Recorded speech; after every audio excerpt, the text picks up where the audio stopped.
um grande aplauso ao Senhor, igreja. Deus não é homem para mentir. A palavra dele vai se cumprir. Você pode dizer para a pessoa que está ao seu lado: a palavra do Senhor vai se cumprir na tua vida. A palavra do Senhor vai se cumprir na tua família. A palavra do Senhor vai se cumprir na igreja dele. A palavra do Senhor vai se cumprir nesta cidade. Aleluia! Dê um aplauso ao Senhor. Podeis assentar, meus queridos. Aleluia! A presença do Senhor neste lugar é notória. Aleluia! Graça e paz, queridos. Dizer assim: por que não foi com a família de fulano de tal? É errado, né? O que a gente não quer para a gente não quer para os outros, correto? Então os discípulos simplesmente obedeceram. Vamos para o outro lado? Vamos. Passar para outra margem significa uma mudança. Eles estavam numa margem e iam para outra. Jesus estava ali para ensinar aqueles discípulos. Significa uma mudança, não é? Tirar a gente do comodismo espiritual, do comodismo do lugar. Às vezes é preciso um balanço em nossas vidas para a gente acordar. E foi isso que aconteceu.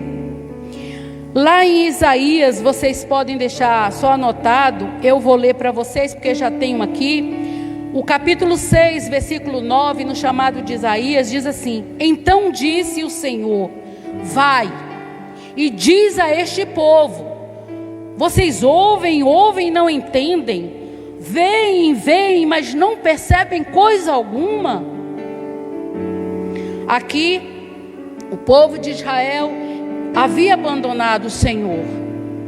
Por isso Jesus, lá no Novo Testamento, ele usa parábolas, começa a falar através de parábolas, né? De metáforas, começa a usar elementos como para trazer uma palavra, uma reflexão para que eles entendessem. Então, quem tinha sua fé firmada ia entender o que Jesus estava falando. Quem não tinha, não entendia. Por isso que Jesus decidiu. A partir dali, haviam abandonaram, deixaram a palavra de lado. Eu agora vou falar com vocês através de metáfora, de parábolas, de comparação, para ver se vocês vão me entender. A coisa ficou mais difícil. Muitos têm dado ouvidos à ordem do Senhor, mas de forma errada. Outros estão seguindo seus achismos. Eu acho que deveria ser assim, eu acho que deveria ser assado. Hoje está um sistema do nada a ver, não é? Isso não tem nada a ver. Isso também não tem nada a ver. Isso também não... A igreja do nada a ver. Aqui um dia vai surgir uma, né? Com essa placa, nada a ver. Porque tudo pode. Isso é peso. Isso é religiosidade. Isso são coisas arbitrárias. Não é no achismo. É como nós cantamos aqui, como foi cantado no louvor. Deus de aliança, Deus de promessa, Deus que não é homem para mentir. Tudo pode mudar, mas a sua palavra vai o quê? Se cumprir. O que Ele prometeu para você, meu irmão, o que Ele prometeu para a tua família, o que Ele prometeu para a tua casa, não importa o dia, não importa a hora, vai se cumprir. Vai se cumprir. Você precisa se apegar a esta palavra. Vai se cumprir. Segundo, Jesus adormeceu. Maravilha, não é? Jesus no barco e Jesus dá um cochilo. Estava cansado. Isso aqui mostra a humanidade de Jesus, o lado humano, 100% homem e 100% Deus. Isaías 53, também vocês podem anotar ou ficar gravado aí. O versículo 53, o versículo 3, a parte A, diz assim: que era desprezado e o mais rejeitado entre os homens, homem de dores, e que sabe o que é sofrer. A parte A do versículo 3 de Isaías diz isso. Então Jesus, ele sentiu cansaço e queria dormir, queria descansar um pouco, natural. Amém? Natural. Quem é que aqui não sente cansaço? Jesus sentiu cansaço. Como homem, ele sentiu cansaço. Ele queria descansar porque também ele sentiu fome, sentiu sede, ele chorou. Tudo aquilo que nós costumamos passar, Jesus passou. Ele precisava passar por coisas para que nós soubéssemos que com Ele nós venceríamos todas estas coisas. Com Ele, porque Ele disse: olha, você pode suportar a sua aflição porque eu passei por isso. Você pode suportar essa dor porque eu também senti essa dor por você. Então você pode suportar. Sobreveio então a tempestade, o barco estava a ponto de naufragar. Jesus continuava dormindo na dele, tranquilo. Maravilha, não é? Não se abalou com coisa alguma. Ele sabia que a morte dele não seria no mar. Então, vamos continuar com o barco, sem problema. E uma coisa bem interessante é que o Salmo 121, os versículos, todo ele é lindo e todo ele fala sobre essa passagem, mas os versículos 3 a 5 diz assim: Ele não permitirá que os teus pés vacilem, não cochilará aquele que te guarda. É certo que não dormita, não cochila, nem dorme o guarda de Israel. O Senhor é quem te guarda, o Senhor é a tua sombra à tua direita. Então Jesus estava cochilando, dormindo, né? Naquele cochilo gostoso. Mas a palavra dele diz lá no Salmo, olha, bem antes de tudo acontecer: aquele que guarda Israel, aquele que guarda o seu povo, ele não dorme, ele não cochila.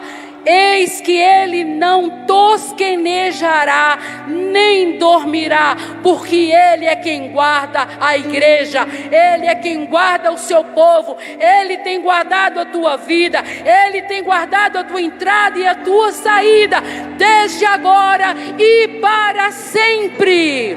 Aleluia! Ele é o guarda de Israel, é o Deus Todo-Poderoso, é este Deus a quem nós servimos. Quando você pensa que Ele está dormindo, Ele está cuidando de você. As nossas orações têm chegado aos céus e Ele tem abençoado os nossos familiares, as nossas famílias. Ele tem guardado, Ele tem livrado.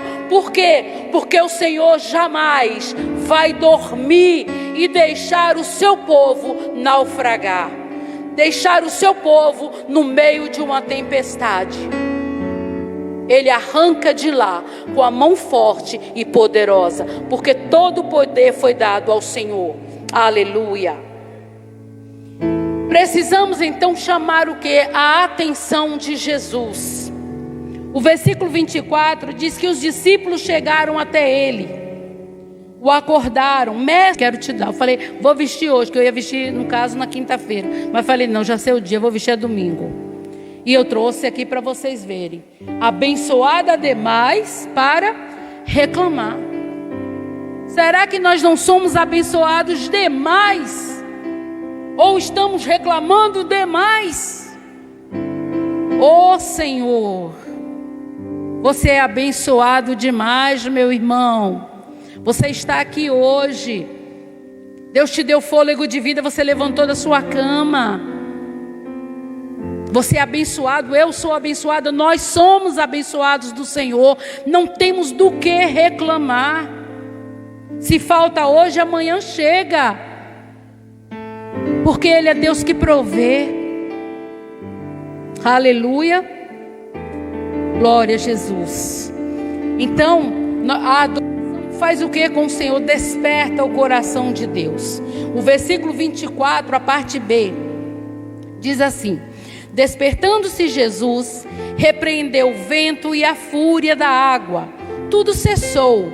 Veio a bonança, veio a tranquilidade, veio a calmaria.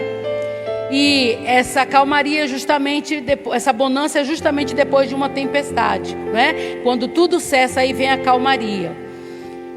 Jesus, somente com sua palavra. Lá no Salmo 107, né? A palavra de Deus é linda, tudo intercala. Ela é do Antigo Testamento, o Novo Testamento, conversa um com o outro, assim de forma maravilhosa. O versículo 28 diz assim: então, a coisa aconteceu lá no Novo Testamento, anos e anos, né? Mais de 1000 anos depois. Mas o Salmo 107 Davi já havia escrito: então na sua angústia clamaram ao Senhor, e Ele os livrou das suas tribulações. Fez cessar a tormenta, e as ondas se acalmaram. Então se alegraram com a bonança, e assim os levou ao desejado porto, ao lugar onde deveriam chegar. Rendam graças ao Senhor por sua bondade e por suas maravilhas para com os filhos dos homens, ou seja, para com a humanidade. Salmo 107, versículo 28 ao 31. O que está nesse salmo aconteceu em Lucas, aconteceu em Mateus, que tem as referências, não é? Fala sobre a mesma tempestade, a mesma que Jesus acalmou. Então está ali. E também relatando o Salmo 107. Então, em meio às nossas dificuldades, em meio aos altos e baixos, em meio às tribulações, em meio a todas as coisas, queridos, que nós temos passado, nós precisamos simplesmente adorar o Senhor. Porque como nós cantamos aqui, como foi cantado, a palavra cantada, não é? Ele jamais falhará. Ele nunca mudou. Ele é o mesmo. Jamais falhará. E para a gente concluir, o versículo 25, a parte A do versículo, diz assim: então lhes disse: onde está a vossa fé? O original está escrito assim: que tipo de hebreus vocês são? Que tipo de ivrit vocês são? Porque hebreu é aquele que atravessa de um lado para o outro, de uma margem para a outra, de um lugar para o outro, de uma montanha para a outra. Ele atravessa, ele não questiona.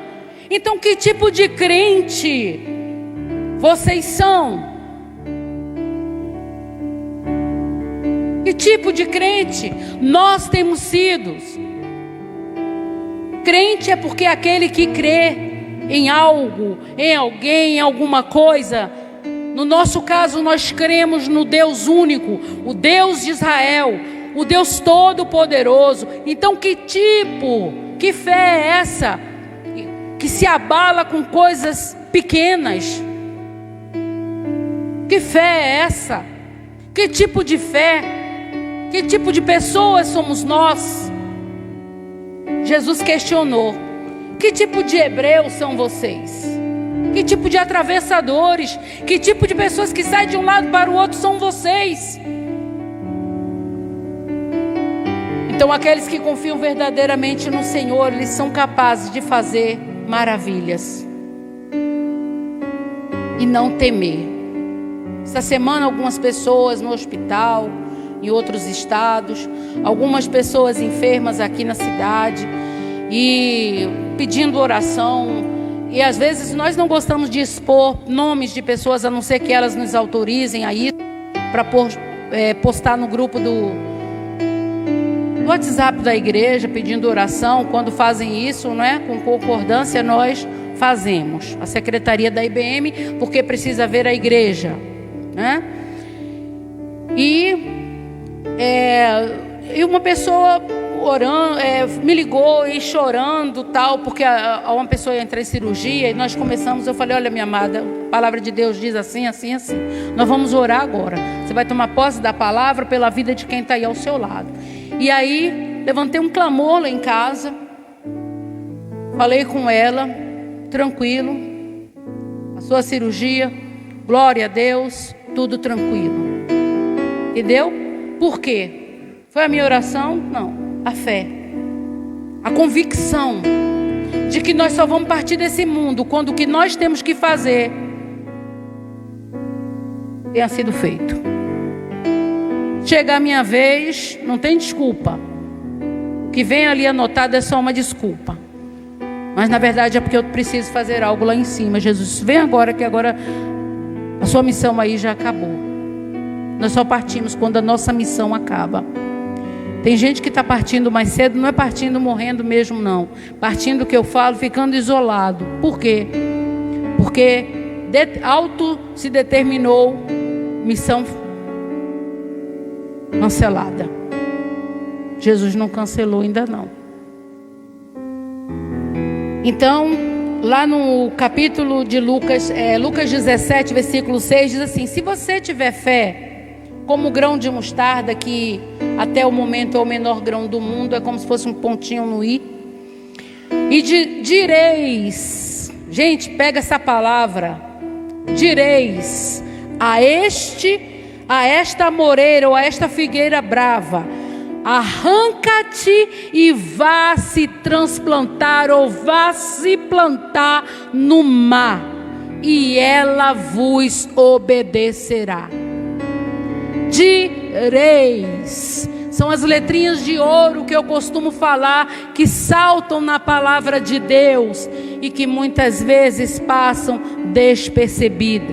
Aí não é minha fé do tamanho de um navio, de uma montanha, seja lá do que for. Não, é a palavra da fé. E direis: arranca-te daqui e vai ser plantada no meio do mar. Aqui, Deus, este é o Senhor dos exércitos, esse é o Deus Todo-Poderoso, esse é o Senhor Criador dos céus e da terra, esse é o leão da tribo de Judá, este é o único Deus a quem nós tememos, este é o Salvador, este é aquele que foi à cruz por minha causa, por sua causa, por nossa causa, para nos comprar com preço de sangue e nos levar até a sua presença. Este é o nosso Deus. Para isso, queridos, nós precisamos avançar. Para isso, nós precisamos romper em fé. Para isso, nós precisamos andar, porque nenhum mar revolto, nenhuma tempestade, nenhuma doença, nenhuma pandemia, nenhuma Covid, nenhum câncer, nada ou coisa alguma nos atingirá, porque o Senhor dos exércitos está conosco. Aquele que guarda Israel não dorme, Ele está conosco, Ele está contigo, Ele está na tua casa. Então vamos andar rompendo em fé,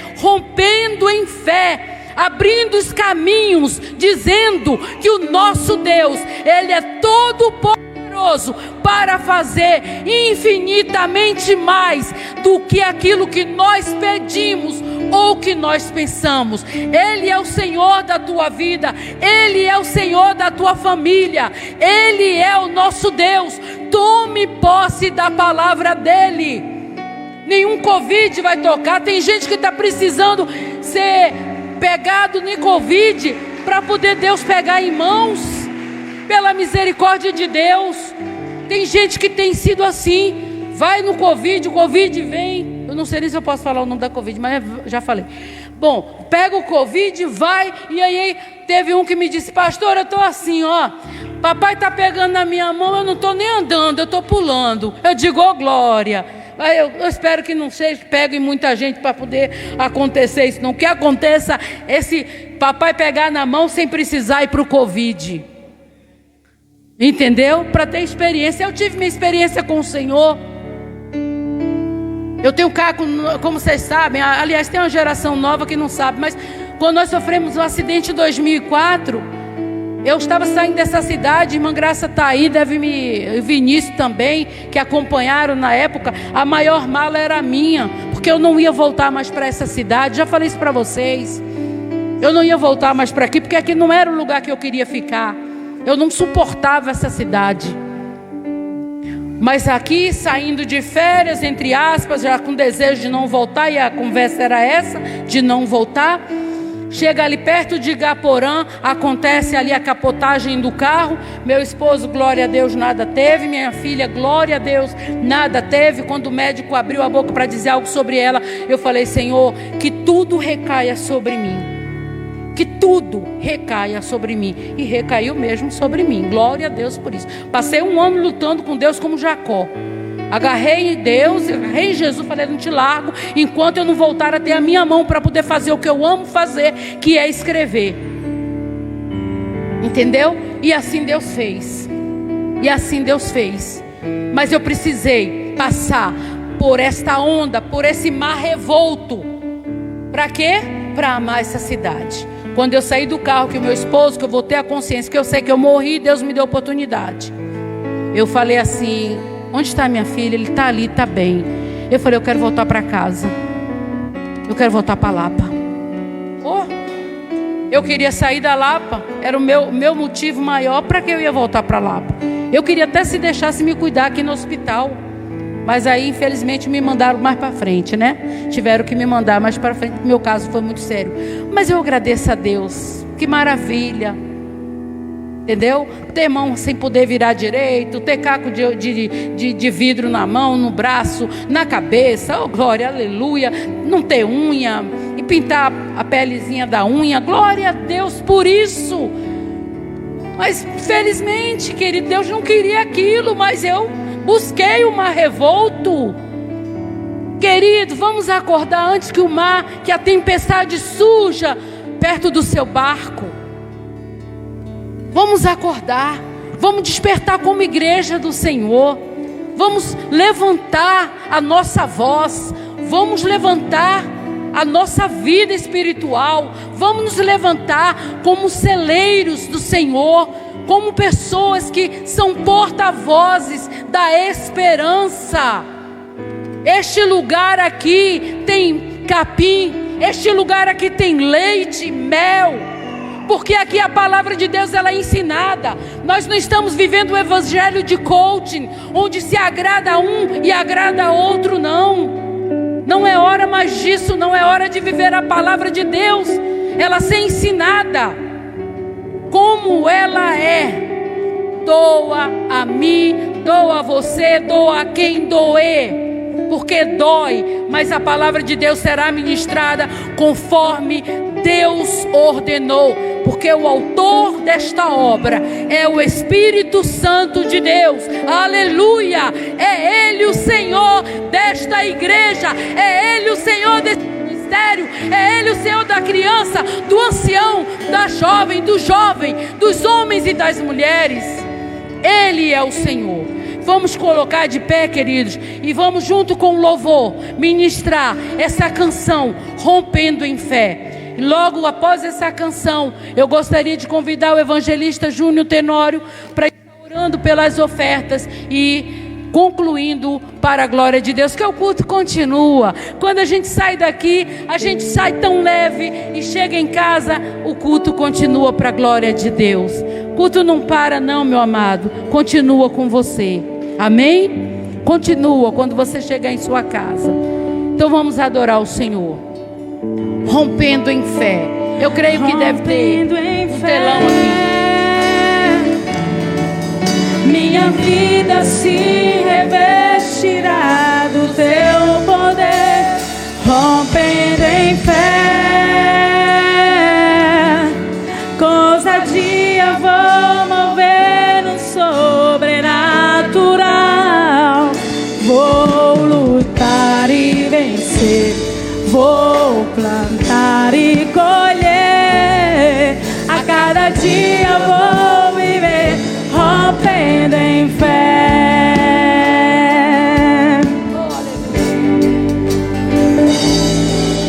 Cada vez que a minha fé é provada, tu me dás a chance de crescer um pouco mais. As montanhas e vales, desertos e mares que atravessam me levam pra perto de ti. Minhas As provações não são maiores do meu Deus. De caminhar,